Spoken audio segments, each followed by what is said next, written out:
नमस्कार दोस्तों, मैं आज एक नए विषय पर वीडियो लेकर के आया हूं।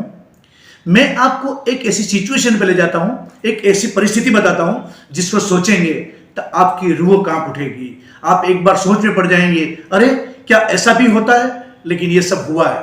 मैं बात करता हूं कि सोचिए, कल्पना कीजिए कि एक बच्चे के जन्म होने से पहले ही अगर उसके मारने की व्यवस्था कर दी जाए तो, यानी ऐसा बोला जाए कि बच्चा जैसे ही जन्म लेगा हम उसका मर्डर कर देंगे। अगर ऐसा हो तो, अगर बच्चा जन्म ले उसी दिन उसके माँ बाप उस बच्चे को कहीं और जाकर के छोड़ आए तो सोचिए बच्चा कैसा होगा कि जन्म लेने से पहले मारने की व्यवस्था, जिस दिन पैदा हो उसी दिन माँ बाप उस बच्चे को कहीं और जाके छोड़ाए। तीसरी बात, उसकी सगी मासी उसको मारने के लिए ढूंढती फिरे और उसके स्तनों पर दूध लगाकर, जहर लगाकर और उसको मारने का प्रयास करे तो सोचिए उसका सगा मामा अगर सच में मारने के लिए ढूंढ निकले तो। जी हां, मैं बात कर रहा हूं भगवान श्री कृष्ण की, कि भगवान श्री कृष्ण का जन्म होने से पहले ही उनकी मारने की व्यवस्था कर दी थी।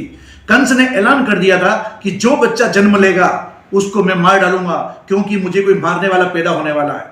तो कंस ने ऐसी व्यवस्था कर दी। जन्म हुआ कृष्ण का जेल में। जैसे ही जन्म हुआ उसी दिन उनके माँ बाप ने उनको किसी और के घर पे जाकर के छोड़ दिया। उसकी सगी मासी पूतना दूध पिलाने के बहाने जहर पिलाने आई और कंस उनको मारने के लिए ढूंढ रहा था। ऐसी शख्सियत जो कि बच्चा जब बड़ा होता है उससे क्या आशा क्या रखते हैं कि बच्चा क्या वो शरीफ इंसान बनेगा या वो एक खतरनाक या कोई विलेन बन सकता है। लेकिन यह कोई और नहीं बल्कि भगवान श्री कृष्ण है, जिसने पैदा होते ही संघर्ष देखा और जीवन पर्यंत तक संघर्ष ही संघर्ष देखा। जिस जगह को उन्होंने छोड़ दिया वो वापस कभी नहीं गए। बात करता हूं गोकुल की, मथुरा की, वृंदावन की। जब भी उन्होंने छोड़ा वापस उस जगह पर कभी नहीं आए। इवन संदीपनी आश्रम में उन्होंने शिक्षा ग्रहण की, वापस संदीपनी आश्रम कभी नहीं आए। मथुरा छोड़ करके वो द्वारका चले गए तो फिर लौट करके कभी नहीं आए। इतनी संघर्ष भरी जिंदगी जीने के बाद भी आज हम भगवान श्री कृष्ण को भगवान मानते हैं, योगेश्वर मानते हैं। इसका सबसे बड़ा कारण है कि उन्होंने संघर्ष जीवन के साथ साथ एक ऐसा संदेश हमको दिया है जो हमारे भीतर जो द्वंद्व चलता रहता है, हमारी जिंदगी में जो लड़ाई चलती रहती है, उसका सॉल्यूशन दिया श्रीमद् भगवद गीता के नाम से।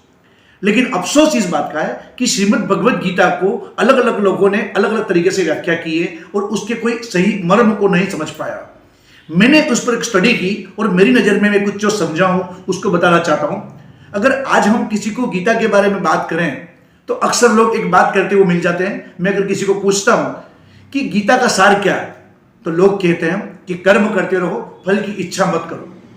ठीक सुन रहे हैं आप, अक्सर लोग यही कहते हैं कि कर्म करते रहो, फल की इच्छा मत करो। लेकिन कृष्ण ने भगवद गीता में इस प्रकार से कुछ भी नहीं कहा। कृष्ण ने ऐसा कहा ही नहीं है कि फल की इच्छा मत करो। अरे काम करेंगे तो फल की इच्छा तो करेंगे ही ना, तो फल की इच्छा क्यों नहीं करें? कृष्ण ने ऐसा कहां लिखा? कृष्ण ने ऐसा कहां कहा? तो कृष्ण ने क्या कहा है उसके बारे में छोटा सा मेरा वीडियो है। मैं ले चलता हूं आपको युद्ध के मैदान में, कि कुरुक्षेत्र का युद्ध का मैदान है। एक तरफ कौरवों की सेना खड़ी है, एक तरफ पांडवों की सेना खड़ी है।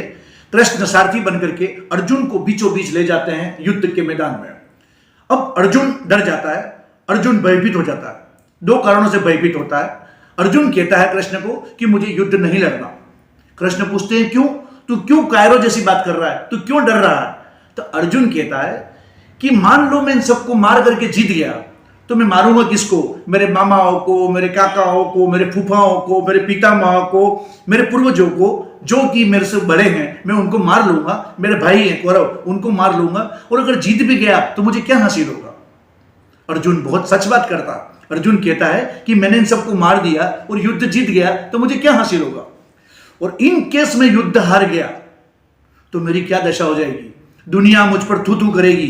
दुनिया कहेगी ओहो, इतना बड़ा धनुर्धर अपने भाइयों से हार गया, इतना बड़ा धनुर्धर और कौरवों से हार गया, इतना बड़ा योद्धा, इतना बड़ा क्षत्रिय और अपने परिवार के लोगों से हार गया।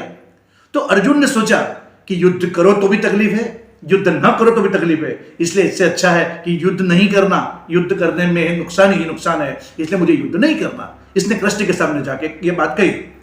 कृष्ण ने बहुत समझाने की कोशिश की कि अर्जुन तो युद्ध कर ले, ये क्षत्रिय का धर्म है, तुम्हारी 1 इंच जमीन देने के लिए कौरव तैयार नहीं है। लेकिन फिर भी अर्जुन टस से मस नहीं हुआ और उसने अपना धनुष गांडीव उतार करके कृष्ण के चरणों में रख दिया कि मुझे बख्शो, मुझे युद्ध नहीं करना।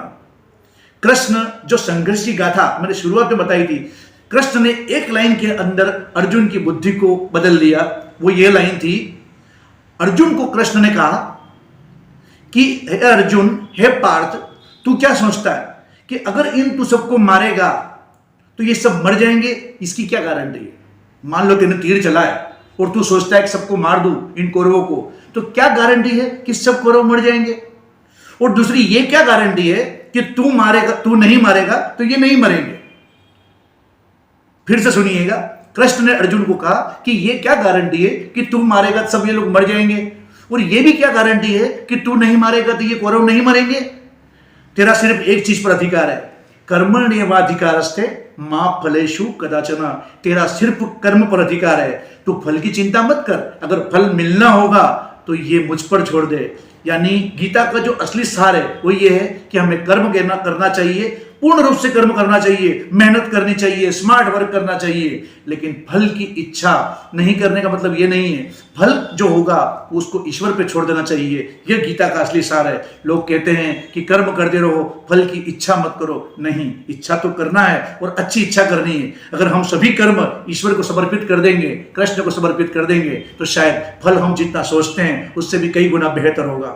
तो कृष्ण के जीवन से, गीता के सार से आज इतना ही। ये मेरा मैनेजमेंट का लेसन है। इसी प्रकार की वीडियो को देखते रहिए हमेशा। और अभी आपने मेरे चैनल को सब्सक्राइब नहीं किया है तो सब्सक्राइब कीजिएगा। मैं आगे भी इसी प्रकार के वीडियो दे रहा हूं। Thank you very much.